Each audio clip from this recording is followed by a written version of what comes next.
Hello बच्चों, good morning. स्वागत है आपका जीडीटी एजुकेशन में। आज के इस क्लास में आप लोग पढ़ने वाले हैं गद्य खंड चैप्टर 8, जिसका शीर्षक है सिपाही की माँ।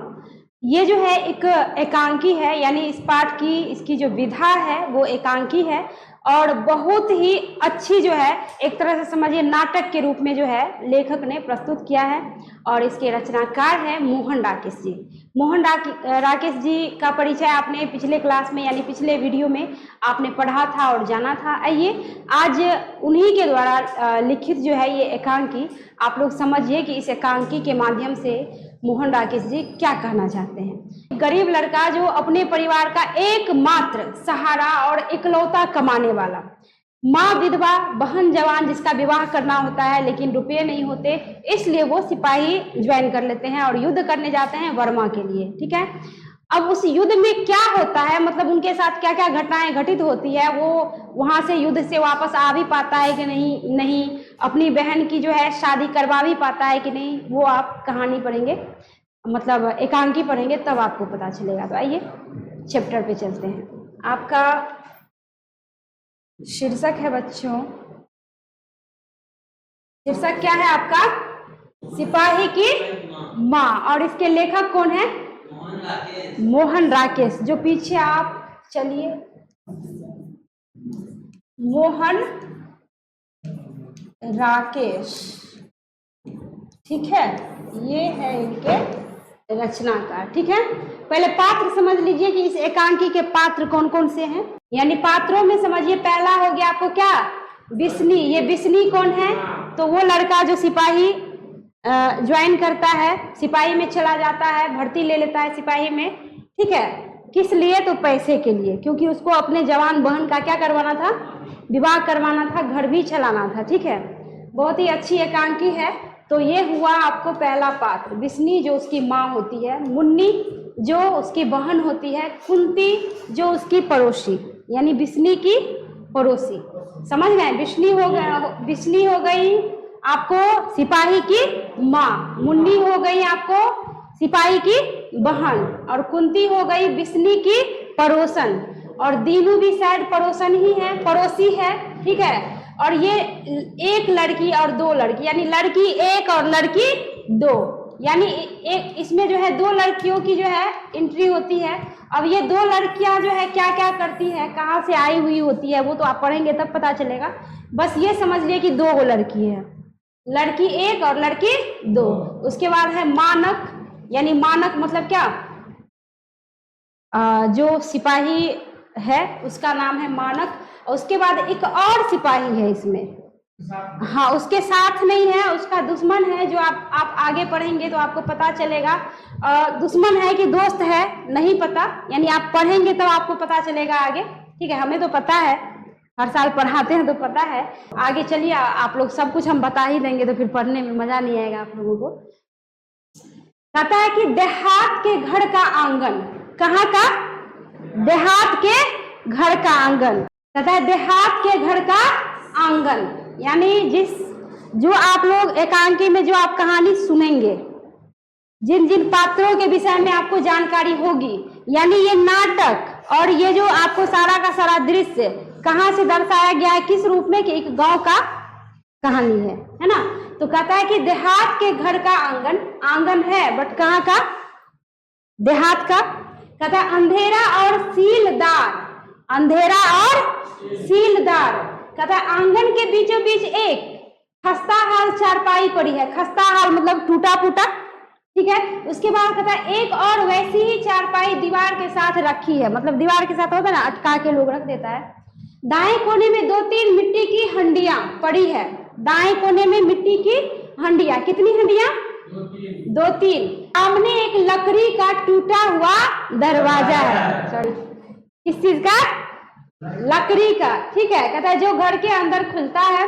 दरवाजे पर एक अंगोछा और चारपाई पर एक फटी हुई धोती सूख रही है। क्या सूख रही है? फटी हुई धोती। कहता है बाईं ओर बाहर जाने का रास्ता है, जिसमें, कहता है जिसमें किवाड़ नहीं, यानी बाईं ओर एक रास्ता है बाहर जाने का जिसमें किवाड़ का आता पता नहीं। अब कहता है कि पर्दा उठने पर बिस्नी चारपाई के पास मोढ़े पर बैठी चरखे पर सूत काटती दिखाई देती है। ठीक है, चारपाई के पास, मोढ़े पर, चारपाई के पास कहां पर? मोढ़े पर बैठी चरखे पर सूत काटती दिखाई देती है। उसके चेहरे पर झुर्रियां पड़ी है और बाल सब सफेद हो चुके हैं। ठीक है, यानी चेहरे पर झुर्रियां पड़ी है और बाल सब सफेद हो चुके हैं। मुन्नी, ठीक है, मुन्नी उसकी 14 बरस की लड़की। किसकी 14 बरस की लड़की? किसकी लड़की? बिश्नी की लड़की। किसकी लड़की? ध्यान से इधर ध्यान दो। 14 बरस की लड़की किसकी है? बेटी किसकी है? बिश्नी की। कहता है बाहर की चौखट से सटकर खड़ी है उसकी हरे रंग की सलवार कमीज बहुत मैली हो रही है। और कहता है कुछ क्षण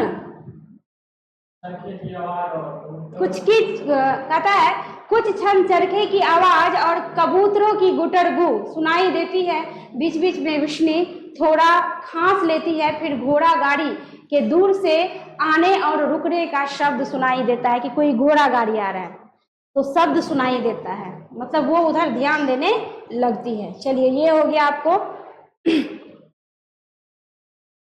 कुछ झलक। अब आइए आप यहाँ से स्टार्ट है। कहता है मुन्नी पीछे की ओर मुड़कर उत्तेजित स्वर से, डाक वाली गाड़ी आ गई है माँ, मैं अभी चिट्ठी पूछ कर आती हूँ। यानी इसका मतलब ये हुआ कि कोई डाक वाली गाड़ी थी जो आती थी क्या करने के लिए? चिट्ठी पहुंचाने के लिए, चिट्ठी देने के लिए। तो वो पीछे घूमती है, एकदम उसमें भी घूमती है कैसे?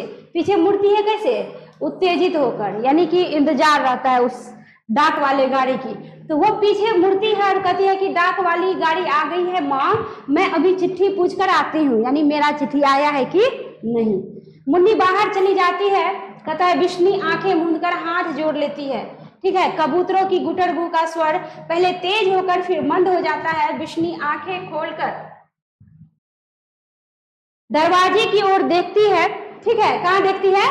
दरवाजे की ओर देखती है। मुन्नी निराश और थकी सी लौटकर आती है। बिश्नी क्यों री, डाक वाली गाड़ी ही थी।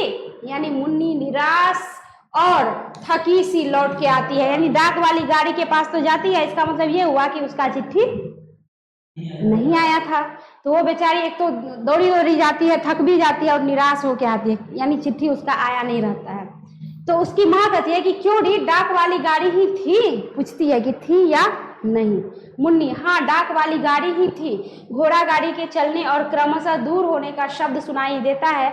मुन्नी बिश्नी के मोढ़े के पास फर्श पर बैठ जाती है। बिश्नी के चेहरे की रेखाएं गाढ़ी हो जाती है, यानी बिश्नी को एकदम टेंशन हो जाता है, एकदम चिंता में बेचारी पड़ जाती है। आगे कहता है कि बिश्नी, अब बिश्नी कर रही है कि ठंडी सांस लेकर आज भी चिट्ठी नहीं आई। यानी बिश्नी पहले ठंडी सी सांसें लेती है और ठंडी सी सांस लेकर कहती है कि आज भी चिट्ठी नहीं आई है, जाने भाग में क्या लिखा है। मुन्नी आज सिर्फ चौधरी का पिलसन का मनी ऑर्डर आया है। चौधरी का पिलसन मतलब चौधरी का पेंशन। पेंशन समझते हैं ना, कब मिलता है? जी, गुड। तो वो का यहाँ पे पेंशन से तात्पर्य पेंशन जो रिटायरमेंट के बाद मिलती है। तो कहता है कि आज सिर्फ चौधरी का पेंशन का मनी ऑर्डर आया है और कोई चिट्ठी नहीं आई, यानी सिर्फ और सिर्फ मनी ऑर्डर आया है, उसमें भी किसका? चौधरी का। कहता है बिश्नी ये मुँहे जाने चिट्ठी रास्ते में रख लेते हैं कि क्या करता है, मतलब उसकी माँ बोलती है बिश्नी। कहता है मेरा मानक तो ऐसा नहीं कि 2-2 महीने चिट्ठी ही न लिखे। कहता पहले हर 15वें रोज चिट्ठी आती थी, यानी कितने रोज पे? 15वें रोज पे। क्वेश्चन आ जाएगा यहाँ से कि मानक जो है कितने रोज पे चिट्ठी भेजा करता था, तो याद रखिएगा 15वें रोज पे। यानी कहता है 15वें दिन पे चिट्ठी आ जाती थी। अब की न जाने कौन पहाड़ रास्ते में खड़ा हो गया है, कम से कम अपनी राजी खुशी तो लिख देता। अब आगे मुन्नी, माँ मेरा दिल कहता है कि अगले मंगल को भैया की चिट्ठी जरूर आएगी। यानी मुन्नी अर्थात उनकी बहन। कि बिश्नी तेरा दिल तो हर मंगल को कहता है पर चिट्ठी आने का नाम नहीं लेती। यानी बिश्नी कहती है कि तेरा दिल तो हर मंगल को यही कहता है कि चिट्ठी आएगी, बट चिट्ठी का तो नामो निशान है ही नहीं। कहता है जाने भाग में क्या खोट है जो चिट्ठी के लिए इतना तरसना पड़ता है। इस बार यह घर आ ले फिर मैं इससे पूछूंगी। मतलब दिखावटी गुस्से में कहती है कि इस बार वो घर आ जाए, फिर मैं उनसे पूछूंगी कि तुम चिट्ठी भेजता क्यों नहीं था। कि मुन्नी, पिछली चिट्ठी में भैया ने लिखा था कि वे ब्रह्मा से तात्पर्य क्या, वर्मा, ठीक है। कहता है ब्रह्मा की लड़ाई पर जा रहे हैं। माँ गांव की, चूंकि देहात की जो है ये दिखाया गया, शुरुआत में दिया गया था कि देहात का आंगन, तो उस तरह की भाषा का जो है यहाँ पे इस्तेमाल है। ब्रह्मा यानी वर्मा नहीं, ब्रह्मा। वहां पे पेंशन नहीं, क्या बोला था, पिलसन। थोड़ा ध्यान दो शब्दों पे। तो यहाँ कहता है कि ब्रह्मा की लड़ाई पर जा रहे हैं। माँ शायद उन्हें लड़ाई में चिट्ठी लिखने की फुर्सत ही न मिलती हो। मतलब उसकी बहन गेस करती है और कहती है कि हो सकता है लड़ाई के कारण उनको टाइम ही नहीं मिलता होगा, समय ही नहीं मिलता होगा चिट्ठी लिखने का, इसलिए जो है चिट्ठी नहीं आता है। मतलब वो संभालती है परिस्थिति को। कहता है विष्णु, इतनी भी फुर्सत नहीं मिलती कि माँ को 4 हरफ लिख कर डाल दे। कहता है कि उसे यह नहीं पता कि मेरी चिट्ठी जाती है तो माँ के कलेजे में जान पड़ती है। माँ है, चिंता तो होगी ही, चिट्ठी आती होगी तो पढ़ के सुकून मिल जाता होगा। कहता है माँ के कौन 2-4 हैं, मतलब क्या एक ही तो है, कौन सा हमको 2-4 जो है संतान है। तो यहाँ पे विष्णु कह रही है कि माँ के कौन 2-4 हैं जिनके सहारे वह प्राण लेकर बैठी रहेगी। नदीरे को यह बात तो सोचनी चाहिए। कहता है मुन्नी विष्णु के घुटने पर बाहें फैलाकर उन पर सिर रख देती है। कौन सिर रख देती है, कौन सिर रख देती है, विष्णु। अच्छा, मुन्नी जो है विष्णु के हाँ गोद में सिर रख देती है। आगे है मुन्नी, तुम फिक्र क्यों करती हो माँ, देख लेना अगले मंगल को चिट्ठी जरूर आएगी। कुछ क्षण निस्तब्धता, यानी कुछ क्षण एकदम शांत, माहौल एकदम शांत, वो भी चुप, यानी खामोशी में। कहता है कि निस्तब्धता। विष्णु मुन्नी को घुटने से हटाकर फिर चरखा चलाने लगती है। मुन्नी उठकर सूखी हुई धोती को चारपाई से समेटने लगती है, यानी धोती जो चारपाई पर फैला के रखा हुआ था वो सूख जाती है, उसको वो क्या करती है, समेटने लगती है। फिर मुन्नी धोती तह करते हुए बीच में रुककर, ब्रह्मा यहाँ से कितनी दूर होगा माँ, यानी वो अपने माँ से पूछती है कि माँ यहाँ से ब्रह्मा की दूरी क्या होगी। विष्णु कहती है कि चौधरी कहता था कई 100 कोस, अंदाजा नहीं है, कई 100 कोस। कहता है कि जाने चौधरी को भी पता है या नहीं, जब जो उसके मुंह में आता है कह देता है। तो कहता है कि पता नहीं, उसको पता भी है नहीं, कि बस यूं ही ऐसे ही बोल रहा है। मुन्नी चौधरी यह भी कहता है कि वहां गाड़ी मोटर नहीं जाती, पानी वाले जहाज में बैठकर वहां जाते हैं, यानी वर्मा, ठीक है। आगे कहता है कि विष्णु या तो मानक भी कहता था कि कलकत्ते से ब्रह्मा पानी वाले जहाज में बैठकर जाते हैं। मानक कलकत्ते के समुद्र में पानी वाले जहाज देखकर आया था। फिर मुन्नी कहती है ब्रह्मा से चिट्ठी भी तो फिर माँ जहाज में ही आती होगी। अगर हमारी चिट्ठी वाला जहाज डूब गया हो तो। अब उसके मन में देखो तरह तरह के, अब ये सोच और ये विचार, अकेले बैठते हैं तो तरह तरह की बातें आती है दिमाग में, अच्छी भी बुरी भी, कि सोचने लगते हैं। तो यहाँ पे वो कहती है कि मान लो कि उस जहाज से अपना चिट्ठी आ रहा है, वो जहाज डूब गई तो। विष्णु ऐसी काली जबान न बोल, माँ उसकी डांटती है। मुंह अच्छा ना हो तो बात तो आदमी अच्छी करे, मतलब बेटी को डांटती है कि मुंह अच्छा ना हो तो कम से कम बात तो अच्छी तरह से किया करो, ऐसे क्यों बोलती हो, कुछ भी बोलती हो, है ना।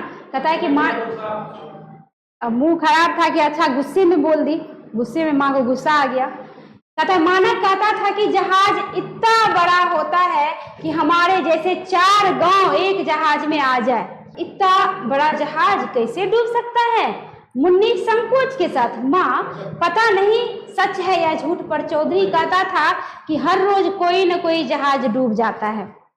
अब फिर वो लड़की, फिर मुन्नी वही बात दोहराती है। पहले तो कहती है कि कहीं जहाज डूब तो नहीं गया, फिर बाद में कहती है कि माँ, मतलब थोड़ा सा संकोच के साथ, डांट भी पड़ता है फिर भी, लेकिन बोल रही है कि कहती है माँ पता नहीं सच है या झूठ, यानी हमें भी नहीं पता कि ये बात सच है कि झूठ, पर चौधरी कहता था कि हर रोज कोई ना कोई जहाज क्या हो जाता है, डूब जाता है। यानी फिर से वो बात दोहराई, ठीक है, डूबने वाली बात दोहराई। बिश्नी चौधरी एक लड़ाई में क्या हो आया है, दुनिया भर की सारी अकल उसके पेट में आ गई है, वह यहाँ बैठा ही सब कुछ जानता है, अपनी तिरिया के चरित्र का पता नहीं, जहाज डूबने का पता, यानी अपने चरित्र का तो उसको पता नहीं है, और जहाज डूब गया सो उसका पता है। मतलब गुस्सा आ जाता है बिश्नी को, एकदम तीव्र आवाज में बोलती है। मुन्नी धोती तह करके अंदर ले जाती है, बाहर से पड़ोसिन कुंती आंगन में आती है, अधेर होने पर भी उसके चेहरे पर स्वास्थ्य की लाली झलकती है। यानी अधेर उम्र हो गया था, फिर भी लग रहा था कि उम्र उतना है नहीं। कई आदमी को होता है ना, एज काफी हो जाता है, एज का पता नहीं चल पाता, तो सब खान पान रहन जो है अपना जिस तरह से लोग मेंटेनेंस करता है का प्रभाव होता है। बिश्नी क्या थी, गरीब थी, ढंग से भोजन पानी भी मिलता भी होगा कि नहीं, प्लस वातावरण ऐसा, मतलब चिंता वाला वातावरण, चिंता वाली माहौल, हमेशा बेटे की चिंता में पड़ी रहती थी, तो हो जाता है कभी कभार चिंता से भी झुर्रियां आ जाती है। तो यहाँ पे कहता है अधेर उम्र की थी पर उसके चेहरे पे स्वास्थ्य की लाली झलकती थी। कुंती विषमदेही आज भी कोई चिट्ठी नहीं आई। अब कुंती आ गई पूछने, बिश्नी को कहती है कि विषमदेही आज भी कोई चिट्ठी नहीं आई। बिश्नी आ कुंती, चरखा पुनी अलग हटा देती है, कुंती उसके नजदीक चारपाई पर आ बैठती है। कुंती कहते हैं आजकल ब्रह्मा में बेजोड़ की लड़ाई हो रही है, यहाँ से कौन ब्रह्मा होकर आया है, लड़ाई का हाल वहां वालों को पता है। यानी ये बात कुंती उसको कहती है कि पता चला कि वहां पे बेजोड़ लड़ाइयां हो रही है। कहाँ पे? विष्णु, यहाँ से कौन ब्रह्मा होकर आया है, लड़ाई का हाल वहां वालों को पता है, यहाँ वालों को पता है, यानी वहां वालों को पता है कि यहाँ वालों को पता है कि चौधरी रोज घर बैठे खबरें गढ़ता रहता है, मानक आएगा तो पता चलेगा कि कितना विद्वान है। यानी ये जो है, ये जो चौधरी है कितना विद्वान है, ये तो मानक आएगा तब पता चलेगा। कहता है कि आज यह जो जी में आए कहले सब सच है। मतलब क्या कि मेरा बेटा नहीं है तो आज कुछ से कुछ बोल के हमको टेंशन दे रहा है, जिस दिन मेरा बेटा आ जाएगा उस दिन पता चलेगा कि सच में चौधरी विद्वान है कि बस ऐसे ही बात को फेंक रहा था, है ना। कहता है कि अब कुंती कहती है बेचारा जल्दी घर वापस आ जाए और आकर बहन के हाथ पीले करे। पीले करे से तात्पर्य क्या, विवाह करवा दे। कहता है कि सब सहेलियां तो एक एक करके चली गई, धन्नो भी बैसाख में चली जाएंगी। कहता है बस 2 महीने में ही सब कुछ करना धरना है। कितना महीने में? 2 महीने में। यानी धन्नो यानी मुन्नी की कोई सहेली थी जिसका भी विवाह हो गया, कब हुआ था? बैसाख में। कब? 2 महीने में ही सब कुछ करना धरना है। कितना महीने में करना है? 2 महीने में। कहता ये सारा शहर ढूंढ आए हैं, कहीं 10 गज मलमल नहीं मिली, सब चीजें जैसे विलायत चली गई है। तूने अभी इसके लिए कोई घरवर नहीं देखा। मतलब कुंती कहती है कि क्या तूने इसके लिए कोई घरवर नहीं देखा। ठीक है, किससे कहती है कुंती? विष्णु से। किससे? विष्णु से। विष्णु घरवर देखकर ही क्या करना है कुंती, मानक आए तो कुछ हो भी। तुझे पता ही है कि आजकल लोगों के हाथ कितने बढ़े हुए हैं। हाथ बढ़े हुए से मतलब क्या? हाथ बढ़े हुए से क्या तात्पर्य? दहेज। गुड, दान दहेज की ये तो तुझे पता ही है। कहता है कुंती पर तू देख 14 की तो हो गई है, अब घर में रखकर और कितनी बड़ी करेगी। और उस टाइम में तो शादी भी जो है बहुत कम उम्र में होता था। तो कहता है कि 14 की हो गई है, अब कितने दिनों तक तुम जो है अपने घर में इसको रखेगी। मेरी धन्नो का अभी 13वां चल रहा है, यानी मेरी धन्नो का मतलब क्या? धन्नो मतलब कुंती की जो, हाँ धन्नो, जिसका बैसाख में शादी हुआ था। कहता है कि उसका अभी 13वां चल रहा है, पर लोगों ने जान खा ली थी कि लड़की मुटियार हो गई। मुटियार मतलब लड़की जवान हो गई, विवाह कर दो। कहता है अब जल्दी से इसे कहीं विदा करो, तू मानक के आने तक देखभाल तो कर, और जाने मानक को आने में अभी कितने दिन लगते हैं, लड़ाई का कुछ पता है? विष्णु नहीं, वह 4-6 महीने में जरूर आ जाएगा। वह कह गया था कि जल्दी से जल्दी छुट्टी लेकर मिलने के लिए आएगा। देखो कहता है वह कह गया था कि जल्दी से जल्दी छुट्टी लेकर मिलने के लिए आएगा। उसे गए भी 7 महीने हो गए। कितने महीने? 7 महीने। हाँ शायद 4-6 महीने में आ जाए। ठीक है। विषमदयी लड़ाई का मुंह शेर का मुंह है। शेर का मुंह किसने सूंघ कर देखा है? लड़ाई का मुंह शेर का मुंह, मतलब क्या, वहां पे खतरा ही खतरा, कौन बचे कौन ना बचे कुछ कहा नहीं जा सकता। कहता है कि लड़की को देखते देखते तार हुई जा रही है, तू कहे तो मैं कहीं खोज खबर करती हूँ। कुंती बोली कि अगर तू कहेगी तो मैं तब तक खोज खबर करती हूँ लड़के का, है ना। मानक जाने साल में आता है कि 6 साल में आता है कि पता नहीं कब आता है। कुंती बोली कि पता नहीं 6 साल में आएगा कि 6 महीने में आएगा कि 1 साल में आएगा कि कितने साल में आएगा, इसका भी तो कोई अता पता नहीं है अभी। तो तू अगर बोलेगी तो मैं क्या करूंगी, लड़के की खोज खबर करूंगी। दीनू कुम्हार हड्डियों का चलता फिरता ढांचा, यानी इसका मतलब काफी कमजोर होगा, दुबला पतला होगा। कहता है कि हड्डियों का चलता फिरता ढांचा, कहता है बाहर से हाफता हुआ, एकदम हाफता हुआ। उसके सिर के और दाढ़ी के बाल आधे पक चुके थे, यानी पक चुके हैं। हाथ मिट्टी में सने हैं। कौन चीज में हाथ सने हैं? मिट्टी में। अब कुम्हार है तो मिट्टी का ही काम, बर्तन बनाता है तो मिट्टी का ही काम होता है। दीनू कहता है मुन्नी की माँ आज तो हद हो गई, मुन्नी की माँ आज तो हद हो गई। कौन ये बात कहता है? दीनू। किससे? मुन्नी की माँ है कौन? विष्णु। विष्णु कहता है किस बात की हद हो गई, इतना हाथ क्यों रहा है? दीनू कहता है कि बताने की बात ही नहीं, तू बाहर निकल कर अपनी आंखों से देख। दीनू कहता है विष्णु कुछ बताएगा भी, बात क्या है? ठीक है, दीनू बात क्या है? तमाशा है, सच कहता हूँ मुन्नी की माँ बेशर्मी की हद हो गई। विष्णु क्या फिर वह चौधरी की बेवा? दीनू नहीं, उसकी बात नहीं है, जवान छोकरियां आज कहीं से आई है, उनका ऐसा पहनावा है कि तुमसे क्या कहूँ, रंग काला है पर बिल्कुल मेमो की तरह टिट फिट चलती है और घर घर जाकर आटा दाल मांग रही है। इतनी जिंदगी चली गई पर ऐसी बेशर्मी कभी देखी नहीं। दीनू बाहर की ओर झांक कर देखता है, मुन्नी अंदर आ जाती है। दीनू मुड़कर वे तेरे घर की तरफ ही आ रही है, मुन्नी को अंदर भेज दे, मैं जाकर चौधरी को खबर सुनाता हूँ। आगे कहता है दीनू बाहर चला जाता है। विष्णु, कुंती और मुन्नी, ठीक है, विष्णु, कुंती और मुन्नी उत्सुक आंखों से बाहर की ओर देखती है। 2 बड़मी लड़कियां। कौन सी लड़कियां? बड़मी बाहर से आती है, वे जांघों तक लंबे मैले फ्रॉक पहने हुए। कहता है दोनों के हाथों में एक एक थैला है। कुंती विष्णु के कान में फुसफुसाकर ये लड़कियां क्रिस्टान है, यानी कुंती कहती है कि ये लड़कियां क्रिस्टान है। कहता है विष्णु उसका मतलब न समझकर प्रश्न भरी नजरों से उसकी ओर देखती है। जो इसके कहने का मतलब क्रिश्चियन, ठीक है, मतलब ये कि महिलाएं घर के बाहर रहती है और पुरुष घर में, ठीक है, घर के अंदर। तो इसलिए वो कहती है लगता है ये क्रिस्टान है, इसलिए इधर उधर क्या कर रही है, घूम रही है, भटक रही है। आगे कहता है कि कुंती उसी स्वर में क्रिस्टान होती है जो मर्दों को घरों में रखती है और आप बाहर घूमती है। यानी कुंती कहती है विष्णु से क्रिस्टान ऐसी होती है जो खुद क्या करती है, अपने अपने पतियों को घर में रखती है और खुद क्या करती है, बाहर घूमती है। तो इसलिए वो कहती है कि कहीं ये क्रिस्टान तो नहीं।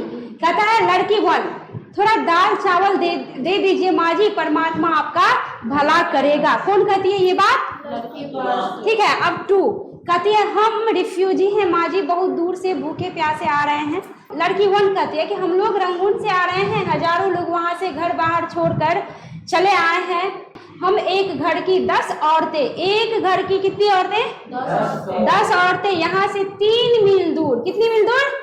3 मील दूर। कहता है कि 3 मील दूर एक पुरानी धर्मशाला में, ठीक है, धर्मशाला में पड़ी हैं, हमारे 2 भाई रास्ते में मारे गए। यानी उन दोनों बर्मी लड़की की जो है मतलब उसके जो भाई थे, 2 भाई मारे गए। थोड़ा दाल चावल दे दीजिए माँ जी, आपकी जान की दुआ। उससे दाल चावल मांग रही है कि आपकी जान की दुआ कि भगवान आपको जो है भला करे, आप थोड़ा सा दाल चावल दे दीजिए। क्योंकि इसका मतलब ये हुआ कि वो क्या थी, तकलीफ में थी। तो कहती है कि फिर कुंती कहती है, विष्णु के कान के पास कुंती जाती है और कहती है ये लड़कियां क्रिस्टान नहीं है, ठीक है, यह लड़कियां क्रिस्टान नहीं है, इनके लक्षण अच्छे नजर नहीं आते। तो यहाँ पे देख लो, कहता है कि ये वो सोच रही है कि यह लड़कियां क्रिस्टान नहीं है, इसके लक्षण अच्छे नजर नहीं आते।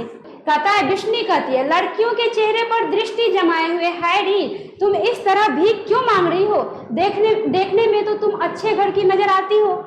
देख लो, पहले लक्षणों उसको खराब लग गया, अब कहती है कि देखने में अच्छे घर की नजर आ रही हो।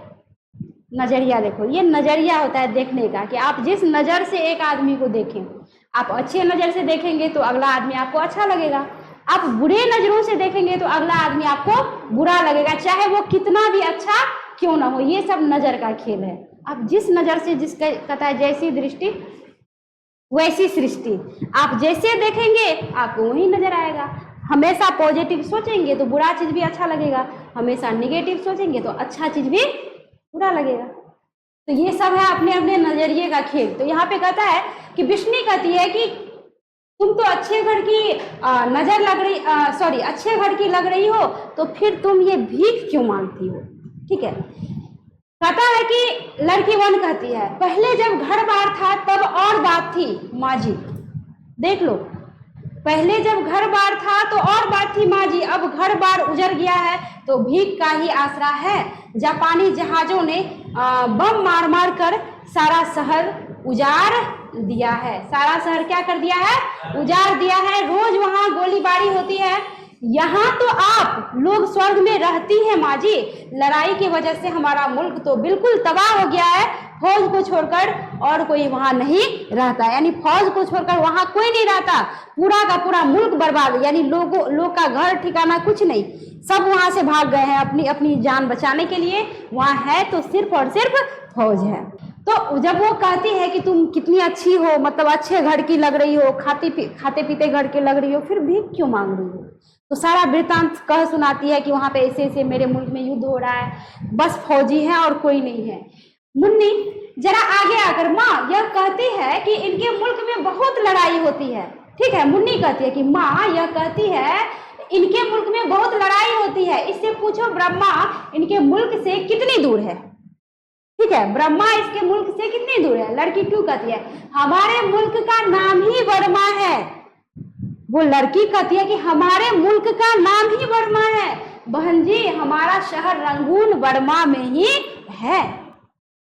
कहता है कि हमारा शहर रंगून कहाँ है? बर्मा में ही है। विष्णु और मुन्नी एक साथ, तुम लोग ब्रह्मा से आई हो। वो लोग वर्मा को बोल रहे क्या? ब्रह्मा, बर्मा को ब्रह्मा। कहती है एक साथ दोनों, विष्णु और मुन्नी दोनों एक साथ, कि तुम लोग ब्रह्मा से आई हो। लड़की 1 जो होती है वो कहती है, हाँ माँ जी, हम बर्मा से ही आई हैं। वहाँ रहने वाले हजारों लाखों लोगों की जानें चली गई हैं। जिनको जिधर रास्ता मिलता है वह उधर भाग कर जान बचाने की कोशिश करता है। ठीक है, कहता है बहुत लोग भरे हुए घर छोड़कर चले आए हैं माँ जी।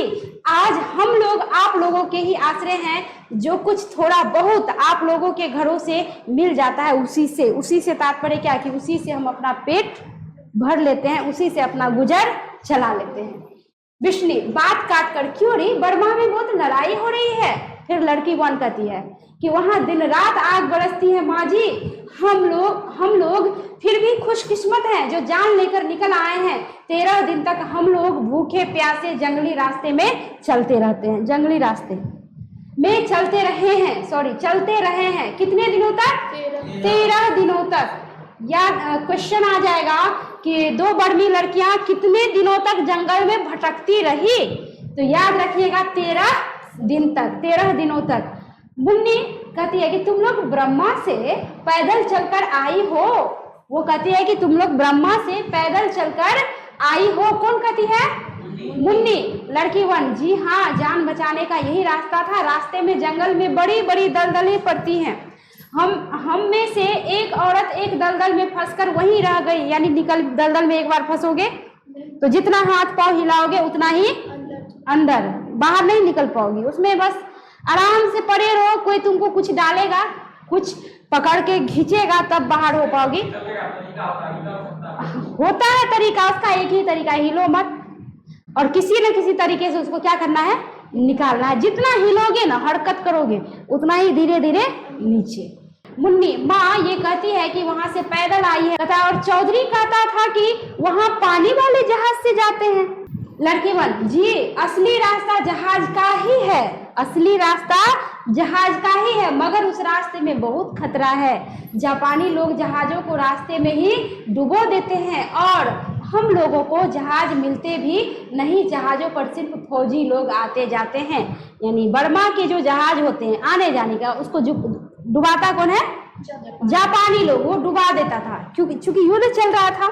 कहता है विष्णु कहती है सिहर कर, जब जहाज डूब जाते हैं तो फौजी लोग क्यों जहाज पर आते जाते हैं? यानी जाने आने का रास्ता तो एकमात्र जहाज का ही है, तो फिर जाएंगे कहाँ से? तो वो कहती है कि फिर उससे जाते आते क्यों है? सरकार इतनी मूर्ख है कि फौजियों को डूबने के लिए भेज देती है। फिर लड़की 1 कहती है कि फौजी लोग समुद्र में जाकर लड़ते हैं माँ जी, जहाजों में लड़ाइयाँ होती है। उधर से जापानी जहाज गोले चलाते हैं और इधर से अंग्रेजों के जहाज, ऊपर से हवाई जहाज मार करते हैं। बड़ी भयानक लड़ाई होती है। देख लो लड़ाई किस तरह हो रही है कि समुद्र में जाके सारे के सारे फौज क्या करते हैं? लड़ते हैं। उसके बाद जहाजों में ही लड़ाइयाँ होती है, यानी इधर से फायरिंग उधर से फायरिंग, ठीक। उसके बाद उधर जापानी जहाज गोले चलाते हैं और इधर से भी अंग्रेजों के जहाज क्या करते हैं? गोले बरसाते हैं। ऊपर से भी जहाज जो है मार करते हैं, यानी ऊपर से भी बम गिरता है, ठीक। कहता है बड़ी भयानक लड़ाई होती है माँ जी, ठीक। अब आगे है, विष्णु के चेहरे की रेखाएं गाढ़ी हो जाती है। अब उसको लगता है कि चौधरी जो कुछ कह रहा था लगता है कुछ सही है। तो कहता है कि गाढ़ी हो जाती है, यानी चिंता की रेखाएं, मतलब चिंता हो जाता है तो चेहरे का हाव भाव भी बदल जाते हैं। वह चरखे को अपनी ओर खींचने का प्रयत्न करती है पर उसके हाथ जैसे निशक्त हो रहे हैं, यानी शरीर लगता है ठंडा पड़ गया। टेंशन में नहीं लगता है कि शरीर एकदम ठंडा पड़ गया, कुछ किया ही नहीं जा रहा। लड़की 1 कहती है नहीं, फौजी वहां लड़ने के लिए है, वे नहीं भाग सकते। फौजी लड़ने के लिए है, वे भाग नहीं सकते। लड़ाइयों की भी कोई नियम होती है ना। तो कहता है कोई भाग नहीं सकते। जो फौज छोड़कर, यानी जो फौज मैदान छोड़कर अगर भागता है तो कहता है उसे गोली मार दी जाती है। ये युद्ध का नियम है, ठीक है। विष्णु सिहर कर है, नहीं, फौजियों को भागने की क्या जरूरत है? पहले कहती है भाग क्यों नहीं जाता, ऐसे रास्ते से जाते क्यों है? फिर जब पता चलता है तो सिहर जाती है और कहती है कि नहीं, फौजियों को भागने की जरूरत क्या है? उन्हें अपनी मियाद पर छुट्टी मिल जाती है, यानी छुट्टी तो मिलती ही होगी। जिसे आना होगा वो छुट्टी लेकर आएगा, भागकर क्यों आएगा? वे इतने अनजान थोड़े ही हैं जो जान बुझ कर कोई मरना चाहेंगे क्या? लड़की 2 कहती है कि आपके बच्चों की बड़ी उम्र होगी माँ जी, हमें 2 मुट्ठी चावल दे दीजिए। कुंती, यहाँ हमारे खाने को चावल नहीं है और इन लोगों को चावल चाहिए। ये मुन्नी सामने नजर आ जाती है। विष्णु जा अंदर से हंडिया से कटोरी भरकर चावल ले आ। मुन्नी अंदर चली जाती है। कुंती असंतोषपूर्ण दृष्टि से लड़कियों को देखती रहती है। विष्णु सिर झुकाए कुछ सोचती रहती है। विष्णु सिर उठाकर, फिर विष्णु सिर उठाती है।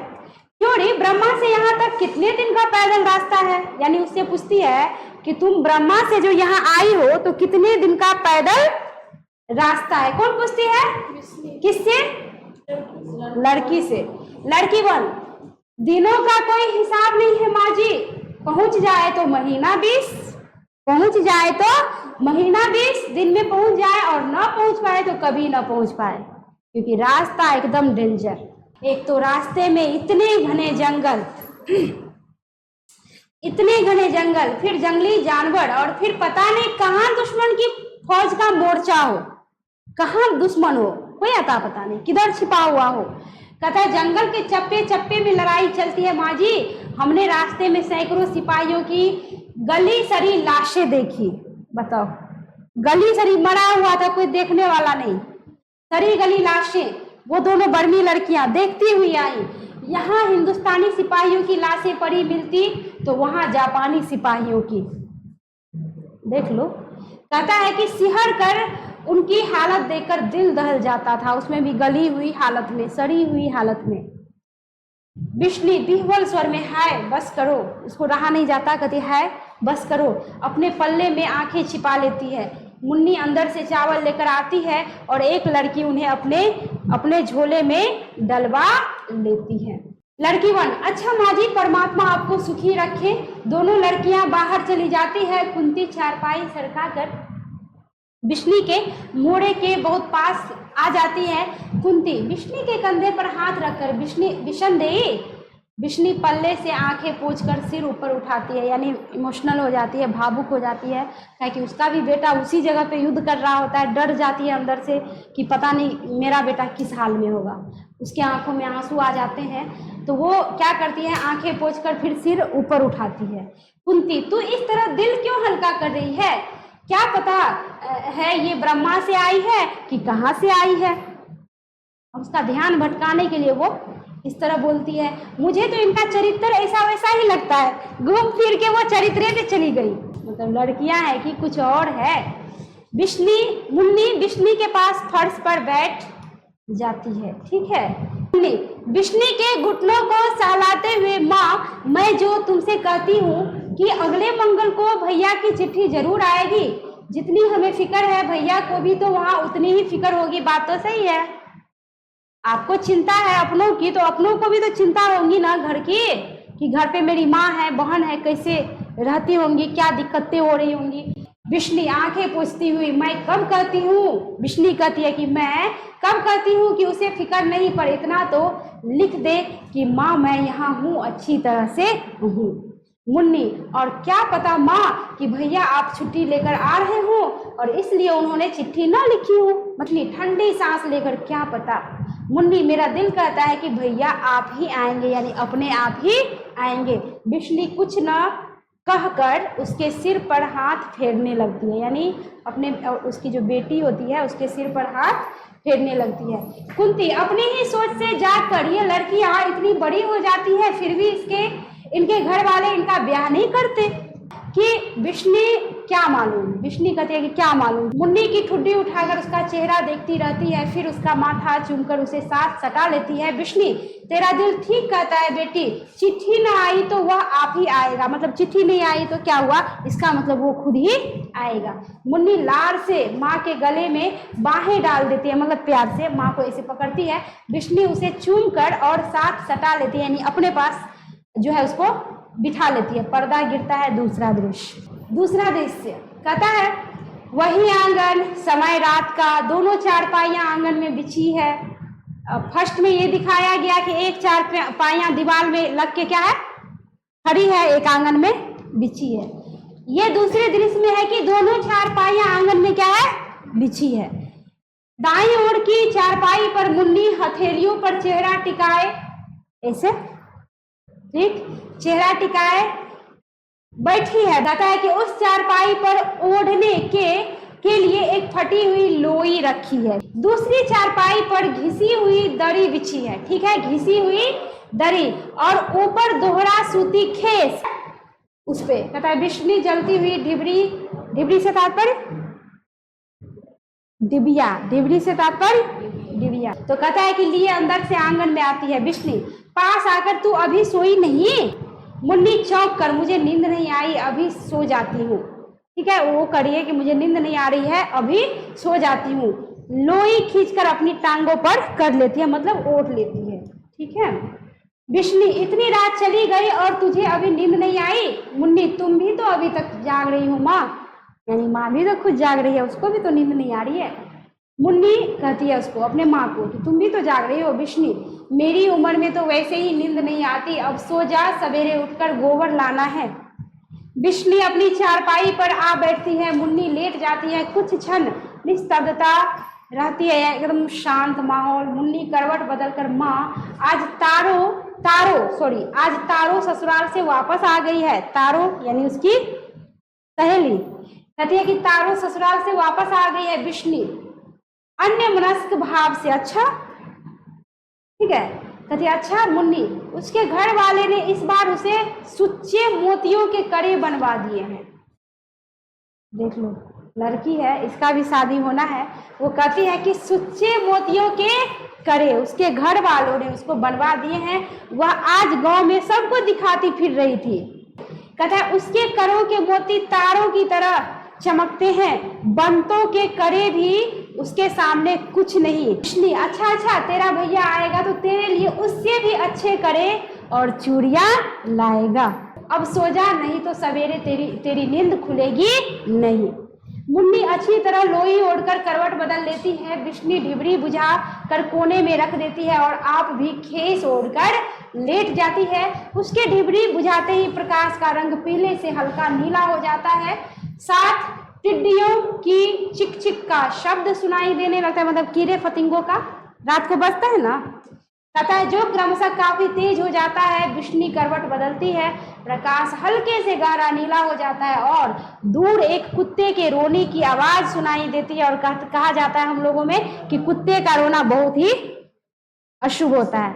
जी, अशुभ होता है। अगर कुत्ते रोने लगते हैं तो देखती होगी कि घर में कोई बड़े बुजुर्ग होते हैं, क्या कहते हैं, अरे भगाओ इसको, घर के सामने में कुत्ता रो रहा है, भौंकेगा तो कोई बात नहीं, रोना अशुभ माना जाता है। किसी के घर के आगे में कुत्ता रो रहा है तो देखती होगी कि बड़े बुजुर्ग उसको कहते हैं, जाओ उसको भगाओ, यहाँ से भगा दिया जाता है।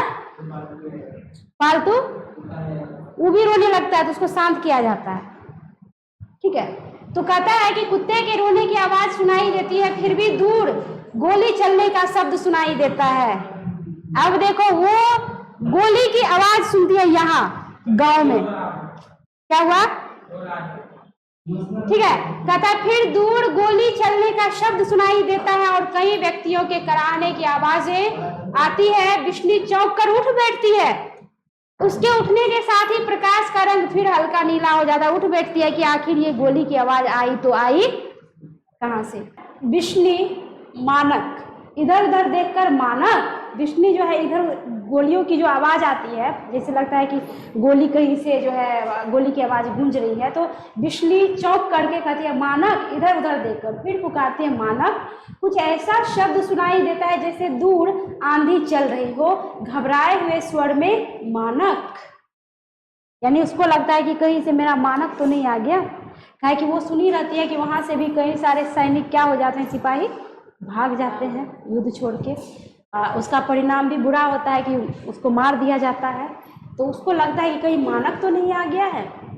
बाहर से एक आहत व्यक्ति की आवाज सुनाई देती है। माँ बिश्नी चारपाई से उठ पड़ती है। कोई आहत व्यक्ति बाहर से सच में आता है, वो चारपाई से जो है उठ जाती है अस्त व्यस्त भाव से। तो सचमुच तू ही है मानक, कहाँ है बेटे। अब सुनसान में झिल्लियों के बोलने का सा शब्द सुनाई देता है और फिर जैसे कोई भागता हुआ आता है। बिश्नी अस्त व्यस्त भाव से चारों ओर देखती रहती है। फौजी लिबास पहने एक घायल युवक डगमगाता सा बाहर से आकर बिश्नी के पैरों के पास गिर जाता है। बिश्नी तरफ कर उसके पास जमीन पर बैठ जाती है, यानी वो समझ जाती है कि मेरा मानक आ गया है। कहता है कि मानक उसका सिर गोदी में लेकर आवेगवश उस पर झुक जाती है। मानक कठिनता से सिर उठाता है, यानी कठिनाई से सिर उठाता है, घायल रहता है। मानक, माँ बिश्नी उसका सिर हाथों में लेकर विह्वल स्वर में, एकदम करुण भरे विह्वल दर्द भरे स्वर में कहती है कि तू ऐसा क्यों हो रहा है बेटे, क्या हुआ है तुझे, मतलब तुझे क्या हुआ, तू ऐसे क्यों कर रहा है। मानक, मैं घायल हूँ माँ, मुझे बहुत गोलियां लगी है और दुश्मन अब भी मेरे पीछे लगा हुआ है। यानी बेचारा घायल रहता है, घायल अवस्था में रहता है और दुश्मन उसके पीछे लगे होते हैं। बिश्नी, दुश्मन? कौन दुश्मन तेरे पीछे लगा हुआ है, तेरा कौन दुश्मन है। वो कहती है कि तुम्हारा कौन दुश्मन है। मानक सीधा होने की चेष्टा करता है पर सफल नहीं हो पाता है। मानक, वह उसको मैंने कई गोलियां मारी थी मगर वह मरा नहीं है, वह जिंदा है, वह मेरे पीछे लगा हुआ है, वह मुझे मारना चाहता है, उसने मेरा सारा शरीर जख्मी कर दिया है। मैं दौड़ता हूँ तो वह मेरे पीछे दौड़ता है, मैं रेंगता हूँ तो वह मेरे पीछे रेंगता है, वह मुझे नहीं छोड़ेगा, वह बड़ा खतरनाक है पानी। मतलब कहता है कि नहीं छोड़ेगा, मेरे पीछे जो पड़ा हुआ है वो बड़ा खतरनाक है। बोल के तब पानी मांगता है अपनी माँ से कि मुझे पानी दो।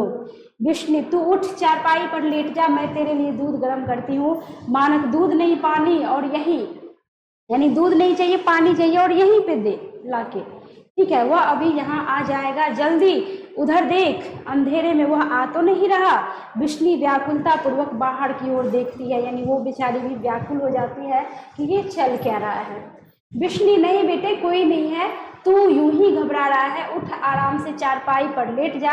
मानक, नहीं पानी, यानी वो बस पानी मांगता है। बिश्नी पल भर असमंजस में रहकर उसे छोड़कर उठ खड़ी होती है और अंदर चली जाती है। 2 क्षण बाद वह पीतल के गिलास में पानी लिए हुए बाहर आती है, उसके हाथ कांप रहे हैं। मानक, यह ले बेटे पानी, आराम से पीना, छोटा छोटा घूंट करके पीना, नीरे हाल पानी पेट में जाकर लगता है। खाली पेट पानी पियो तो चोट लगती है, दर्द होता है, घटाघट पिएगी तो दर्द होता है, पहले थोड़ा कुछ खा लेता। मानक, नहीं, मेरी भूख मर गई है माँ, मुझे अब भूख नहीं लगती, पानी, बस पानी पानी कर रहा है, बस उसको पानी चाहिए। ठीक है। विष्णु गिलास लिए हुए उसके पास बैठ जाती है। मानक गिलास उसके हाथ से लेकर घटाघट पानी पी जाता है। उसी समय किसी का हास्य स्वर सुनाई देता है। हास्य स्वर से क्या तात्पर्य? हंसता हुआ। उधर अंधेरे में एक बंदूक का कुंदा चमकता है। मानक सरक कर माँ के नजदीक हो जाता है। विष्णु उसे बाहों में समेट लेती है, यानी अपने बेटे को समेट लेती है। मानक, यह वही है, वह देख माँ, वह आ गया, वह देख। अंधेरे में बंदूक का कुंदा आगे की ओर बढ़ता है। साथ फिर हास्य स्वर सुनाई, मतलब हंसने की आवाज, और फौजी लिबास में एक और आकृति प्रकट होती है, यानी एक और आकृति, मतलब एक और आदमी फौजी के ही लिबास में विष्णु मानक को साथ सटा लेती है और अपने पास कर लेती है। आने वाला सिपाही पास आकर हंसता है। सिपाही, तू इसे गोद में लिए बैठी है, देखती नहीं यह मुर्दा है? मतलब विष्णु सिर से पांव तक सिहर जाती है। मानक उठने के लिए जद्दोजहद करता है, यानी कोशिश करता है कि हम उठे।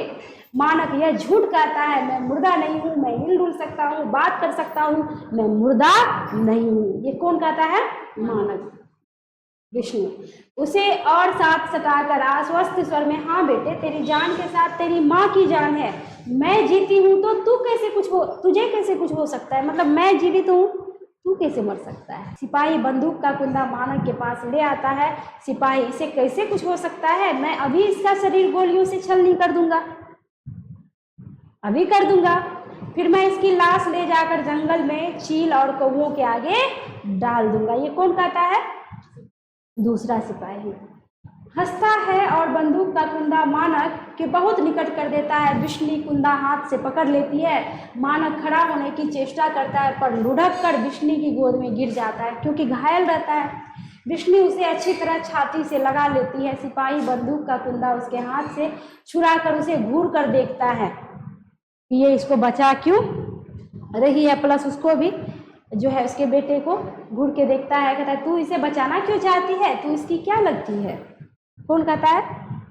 दूसरा सिपाही विष्णु। मैं इसकी माँ हूँ, मैं तुझे इसे मारने नहीं दूंगी। सिपाही, तू इसकी माँ है? उसे भी घूर कर देखकर, पर तू देखने में तो इस वहशी की माँ नहीं लगती। कहता है, तुझे पता है यह लड़ाई में वहशियों की तरह गोलियां चलाता है, इसने न जाने कितने सिपाहियों की जान ली है। यह इंसान नहीं, जानवर है, और तू कहती है कि तू इसकी माँ है।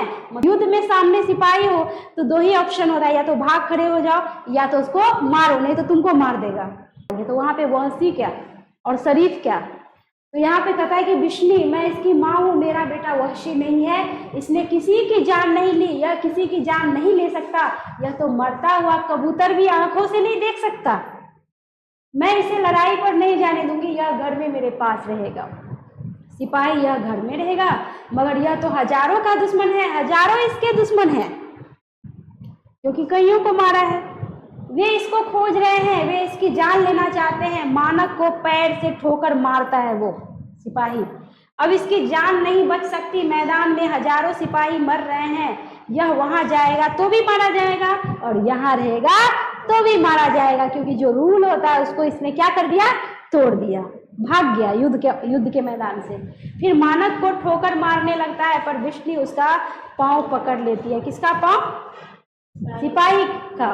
विष्णु, नहीं, तू इसे नहीं मार, देख इसका शरीर कितना घायल है, तू भी तो आदमी है, तेरा भी तो घर बार होगा, तेरी भी तो माँ होगी, तू माँ के दिल को नहीं समझता? मैं अपने बच्चे को अच्छी तरह से जानती हूँ, यह दिल का बहुत भोला है, इसकी किसी के साथ दुश्मनी नहीं है। सिपाही हंसता है विष्णु की बात सुनकर। सिपाही, इसकी किसी के साथ दुश्मनी नहीं है, यह देख। बटन खोलकर अपना लहू से तरबतर सीना दिखाता है। कहता है, ये सब घाव इसी के किए हुए हैं, मैं इन घावों से कब का मर चुका होता, लेकिन मैं सिर्फ इसे मारने के लिए जिंदा हूँ, इसे मारे बिना मैं भी नहीं मरूंगा। विष्णु, तू बात क्यों नहीं समझता? मैं इसकी माँ हूँ, मैं इसे अच्छी तरह जानती हूँ, यह किसी दुश्मनी से लड़ाई में नहीं गया, इसे मैंने लड़ाई में भेजा था इसकी बहन अब ब्याहने। यानी चूंकि घर में पैसे नहीं है, रुपये आमदनी नहीं है, इकलौता कमाने वाला है, तो मैं तो इसको इसलिए भेजी थी कि कुछ कमा के लाएगा और बहन का ब्याह करेगा, ये किसी से दुश्मनी क्यों करेगा। लेकिन बिस्ली को ये नहीं पता कि युद्ध में आखिर होता क्या है। इसकी बहन अब ब्याहने हैं। हमारे घर की हालत बहुत जोग हो गई है, यानी खराब हो गई है। 6 महीने साल में हमें उसका ब्याह करना है। हाँ, स्थिति खराब है। अगर लड़की के ब्याह की चिंता न होती तो हम लोग आधा पेट खाकर रह लेते, पर मैं कभी इसे लड़ाई पर नहीं भेजती। इस लड़के के सिवा घर में कोई कमाने वाला नहीं है। मैंने सोचा था कि लड़की ब्याही जाएगी तो फिर इसे लड़ाई पर नहीं जाने दूंगी, फिर मैं इसका भी ब्याह कर दूंगी और इसे अपने पास घर में रखूंगी। मुझे क्या पता था कि लड़ाई में जाकर इसकी यह हालत हो जाएगी। आज यह इस हाल में घर आया है, मैं इसे आज अपने से कैसे अलग कर सकती हूँ। इसकी जगह तू होता, तेरी माँ तुझे अपने से अलग होने देती। सिपाही, मेरी माँ? जरा सा हंसकर, मेरी माँ अब पागल हो गई है, वह रोज मेरी मौत का इंतजार करती है। वह हंसकर कहती है कि थोड़े दिनों में मेरे बेटे की लाश घर आएगी। यानी इसकी माँ भी पागल हो गई है। मेरी बीवी ने अभी से बेवा का स्वांग बना लिया है, यानी विधवा होने का। उसने मुझे लिखा है कि जिस दिन वह मेरे मरने की खबर सुनेगी उस दिन गले में फांसी लगाकर मर जाएगी। यानी कहता है उसके पेट में 6 महीने का बच्चा है, उसके साथ ही वह भी मर जाएगा। यानी वो छोटा सा बच्चा जो अभी जीवन देखा भी नहीं, बाहर दुनिया में आया भी नहीं, उससे पहले वो चला जाएगा। तो दर्द तो इसके साथ भी था। ठीक, तो कहता है फिर से सीना खोलकर दिखाता है, और तेरे लड़के ने देख मेरा क्या हाल किया है, अब तू ही बता, मैं इसे मार दूं या छोड़ दूं। कहता है अब अभी भी मेरे खून का ये प्यासा है, इसकी आंखों को देख, इसकी आंखों में तुझे वहशियाना चमक दिखाई नहीं देती कि किस तरह मारने के लिए ये जो है क्या है, उतारू है, किस तरह ये मुझे मारना चाहता है। बिस्ली, नहीं नहीं, इसकी आंखें ऐसी नहीं है, इस समय इसकी आंखें ऐसी लगती है, पर इसका असली रंग ऐसा नहीं है। यानी इनका असली रंग। तो यहाँ पे सिपाही कहता है कि तू इसकी आंखों का रंग नहीं पहचानती, तू इसकी माँ है, पर तू इस रंग का मतलब नहीं जानती।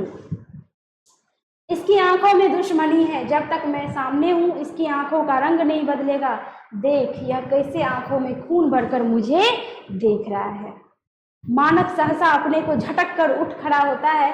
वह सिपाही का गला दबाने के लिए उस पर झपटना चाहता है, पर सिपाही झट से बंदूक का कुंदा फिर से तान देता है। देख लो, बिस्ली जल्दी से बंदूक के कुंदे के आगे आ जाती है और आगे आकर जो है क्या करती है, वह दोनों को रोकने की कोशिश करती है। बिस्ली, नहीं, तू इसे नहीं मारेगा, तुझे तेरी माँ की सौगंध, तू इसे नहीं मारेगा। यानी बिस्ली रोकती है। कहता है कि अगर मैं इसे नहीं मारूंगा तो ये मुझे मार देगा। युद्ध का तो एक ही रूल है, मरो या मारो। तू यही चाहती है कि ये मुझे मार दे? बिस्ली, नहीं, यह तुझे नहीं मारेगा, मैं इसकी माँ हूँ, मैं इसे जानती हूँ, यह तुझे कभी नहीं मारेगा। मानक विभत्स स्वर में कहता है कि मैं इसे नहीं मारूंगा। रौद्र भाव से आगे बढ़ता है, यानी एकदम गुस्से में बढ़ता हुआ, नहीं, मैं इसे जरूर मारूंगा, मैं तो इसे जरूर मारूंगा, मैं अभी इसके टुकड़े टुकड़े कर दूंगा। आगे बढ़कर सिपाही को धक्का देता है, जिससे वह लड़खड़ाकर पीछे गिर जाता है और बंदूक उठा लेता है और उसका कुंदा सिपाही के सीने की ओर तान देता है। देख लो, मैं वहशी हूँ, मैं जानवर हूँ, मैं वहशी और जानवर से भी बढ़कर हूँ। तरफ मुझे क्यों देख रहा है मेरी तरफ? उठकर मुझे ठोकर लगा। यहाँ पे मुझे से तात्पर्य माना कहता है कि जिससे मैं अभी बेहोश पड़ा था, तू मुझे लात मार रहा था, वो उठ और फिर से मुझे मार।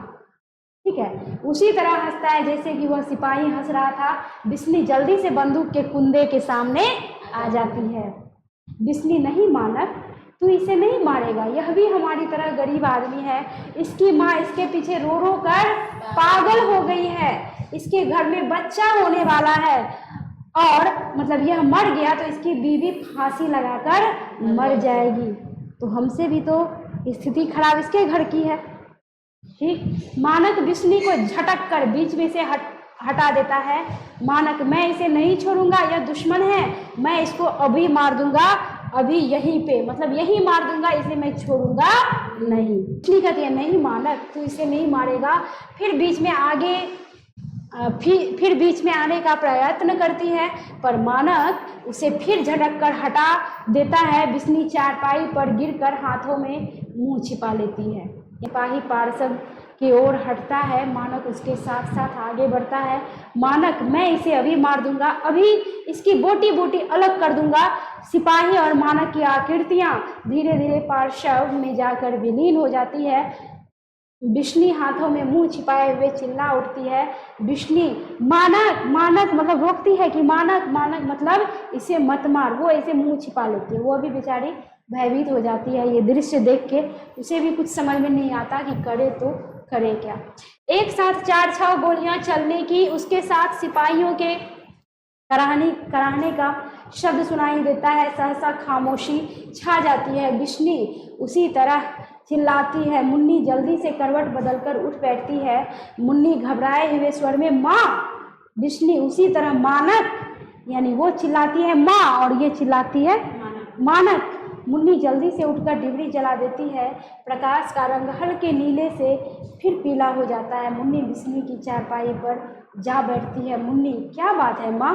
बिस्नी आंखों से हाथ हटाकर, ऐसे आंखों से हाथ हटाती है और चुंदियाई सी नजरों से चारों ओर देखती है, यानी देखने लगती है कि वो लोग कहाँ गए। ठीक है, बिस्नी कुछ खोजती सी, यानी वो कुछ खोज रही है कि अभी जो दृश्य मेरे सामने हो रहा था। मुन्नी तुम रोज भैया के ही सपने देखती हो माँ, मैंने तुमसे कहा था कि अगले मंगल को भैया की चिट्ठी जरूर आएगी। यानी बिस्नी सपना देख रही थी कि ऐसे ऐसे हो रहा है, रियल में नहीं था। यानी तुम लोग तभी लगा क्या कि रियल में हो रहा है, देख लो वो स्वप्न में थी, स्वप्न में थी कि ऐसे हो रहा है। मुन्नी कहती है कि तू रोज ही भैया के सपने देखती हो माँ, मैंने तो कहा था ना कि मंगल को भैया आ जाएंगे। बिस्नी जैसे आत्मगत, जैसे अब उसके जान में जान जो है लगता है आया, चिट्ठी आएगी और वह आप मुन्नी थोड़े दिनों में भैया आप भी आएंगे। तुम आप ही कहती थी कि वे जल्दी आएंगे और मेरे लिए कड़े और चूड़ियाँ लाएंगे, क्योंकि वो बंतों और तारों को जो देखी थी तो उसका भी मन था कि मेरा भी ऐसा ही करा हो। बट उसकी माँ कहती है कि तुम्हें तो इससे भी अच्छा मैं मंगवा दूंगी, तुम चिंता मत करो। बिस्नी कड़े और चूड़ियाँ, ओ मुन्नी उसे अपने साथ सटा लेती है और आंखों से टप टप पानी बरसने लगता है, यानी आंसू गिरने लगते हैं, भावुक हो जाती है। मुन्नी भैया मेरे लिए जो कड़े लाएंगे वे तारों और बंतों के कड़ों से भी क्या अच्छे होंगे ना माँ? अपने माँ से कहती है कि उससे भी अच्छे होंगे ना। बिस्नी आंखें बंद करके नकारात्मक भाव से सिर हिलाती है, पर शीघ्र ही अपने को संभाल लेती है। बिस्नी हाँ बेटी, तेरे कड़े सबके कड़ों से अच्छे होंगे। मुन्नी सुच्चे मोतियों के कड़े होंगे ना माँ? बिस्नी हाँ बेटी, सुच्चे मोतियों के कड़े। माथा चूमकर उसे अलग हटा देती है। अब सो जा, अभी बहुत रात बाकी है। मुन्नी अपनी चारपाई पर चली जाती है, ठीक है, और बिस्नी उठकर डिबरी बुझा देती है। उसके डिबरी बुझाते ही गहरा अंधेरा छा जाता है। अंधेरे में बिस्नी के बुदबुदाने का स्वर सुनाई देता है। कहता है कि ताती वा ना लगाई पार ब्रह्म सहाय, यानी सहारा एकमात्र कौन है? ब्रह्म यानी ईश्वर। कहता है राखन हारे राखिया प्रभु व्याधि मिटाई, जो राखन हारे हैं यानी जो बचाने वाले हैं वही रखेंगे, वही बचाएंगे। प्रभु व्याधि मिटाई, और सारे व्याधि यानी सारे रोग, सारे शोक, सारे दुख कौन मिटाएंगे? प्रभु अर्थात ईश्वर। सब उनके हाथों में है। और पर्दा क्या हो जाता है? गिर जाता है। तो बताइए एकांकी अच्छी थी जी। आप लोगों को अगर अच्छी लगी हो तो कमेंट कर बताएं, वीडियो को लाइक कीजिए, शेयर कीजिए अपने अपने ग्रुप में, और चैनल को सब्सक्राइब भी कर लीजिए। मिलती हूँ नेक्स्ट वीडियो में अगला चैप्टर लेकर। धन्यवाद।